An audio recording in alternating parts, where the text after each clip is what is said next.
Welcome back to M&S. Our next game features two sides struggling for form recently, but when these two sides meet, form rarely comes into it. It's a keen rivalry on and off the field, although the managers are chummy enough. It's the Louth Derby. It's Drogheda versus Dundalk. Reporting is Darren Maloney. The Louth Derby is always a big affair. Friday night was no different. Dundalk's Matthew Tipton had the ball in the United net after 3 minutes, but it wasn't allowed, as the assistant ruled that Ross Gaynor's cross had drifted out of play. It didn't take long for Drogheda to assert themselves. Ryan Brennan's header cleared off the line by Sean Kelly. They were the better team in the early stages, as John Flood's cross deceived Peter Cherry in the Dundalk goal, but came off the crossbar. The home team created yet another opportunity just on the quarter hour. Fitzpatrick put Flood in, but his shot drifted wide. It was to prove a costly miss, as barely a minute later Dundalk took the lead. McNally's header went straight to Ross Gaynor. He was allowed to make progress and found the bottom corner with a fantastic strike. It was to get better for Dundalk on 24 minutes. They were awarded a free kick outside the Drogheda United penalty area. The defenders were caught cold by some very quick thinking from Kudozovic and Gaynor. His cross was flicked in by Tipton. The goal allowed to stand this time. Dundalk 2-0 up. The weather continued to deteriorate and matters on the pitch were about to take another turn against Drogheda. Drogheda's attack was halted by the whistle of referee Damien Hancock, whose assistant had spotted something. Hancock consulted with Ruben McManus, who'd seen a scuffle involving Dundalk's Wayne Hatswell and a Drogheda player. Glenn Fitzpatrick was then singled out by the officials. He was shown a straight red card by the referee, but it would appear they got the wrong man. Fitzpatrick's reaction, however, towards the referee could land him in hot water. Our pictures show John Flood standing next to Hatswell as the ball is played forward. The alleged incident can't be seen, but it's certainly not Fitzpatrick who's closest to the Dundalk man. Drogheda, to their credit, battled away with a man less, and they got a goal back after 57 minutes. Gary Breen's slip allowing John Flood in. His shot was parried by Peter Cherry to Sean Kelly, who was then caught by Darren Meenan, who found the back of the net to give them a chance of taking something out of the game. United were still in it with 2 minutes to go. Their appeals for a free kick first fell on deaf ears, as did their appeals for offside as the ball is played forward. Substitute Stephen Lennon kept going. His pass found Faz Kudozovic, who sealed the victory, and 3 important points for Dundalk, who claimed their first victory in 9 matches. Drogheda are in deep trouble with games running out. They almost got a consolation goal deep in injury time. Hatswell fouled Alan McNally right on the edge of the area, but Ryan Brennan was denied by the woodwork.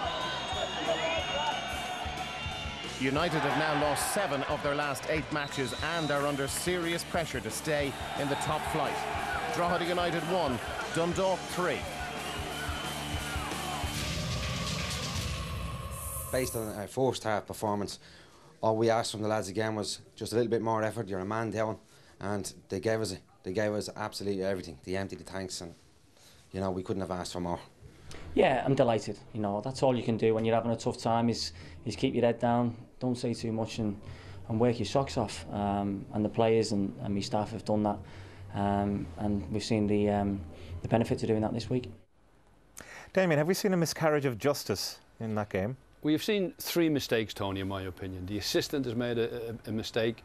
The referee has acted on that mistake and made his own mistake. And then Glenn Fitzpatrick also makes a mistake. Now, the player will have to pay for that, quite obviously, and I think he'll get a suspension, maybe even more lengthy than usual. You can surely understand his frustration, though. It appears to be not him at all that was involved. Yes, I mean, it was a great win for Dundalk, but this is the main talking point of the game.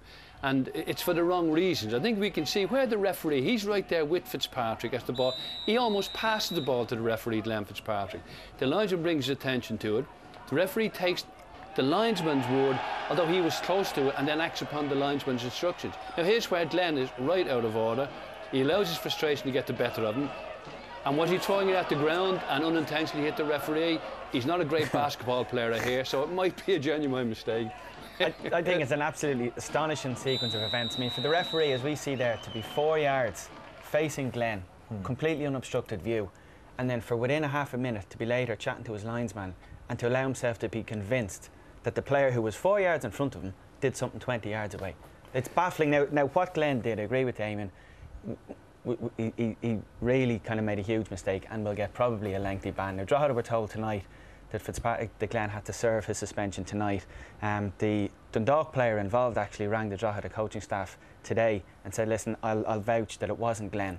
Like it was a case of mistaken identity. This shouldn't be happening. But the FAI have said no. Is there any procedure? Is there any procedure now, Colm, that the club can appeal this decision, bring video evidence into play, for example? I'm not sure if they look at a video evidence for a stray red. I'm not 100% sure on that now, but I'm sure there's an appeal process that they can go through, and that's what they should do. When you're saying it's an injustice, though, I mean, something happened. Now, it was the wrong player that they sent off, but one player should have been sent off anyway. I'm assuming that the linesman did see something that happened. So, in terms of the game, they were probably going to be down to 10 men anyway, just the wrong person. All players are equal, but some are more equal than others, exactly, though. Yeah. Have Dundalk saved themselves at this point? It was a big win for them. They were really struggling of late. Their squad is decimated, and confidence-wise, they were really struggling. It's a really big win for them. I think they should be safe. They need a couple of more wins. I'd say if they get up to 42 points in and around that, they'll be safe, and 2 wins will get them there. Well, as Drogheda continue to struggle, Bray Wanderers can see perhaps a glimmer of light at the bottom of the table.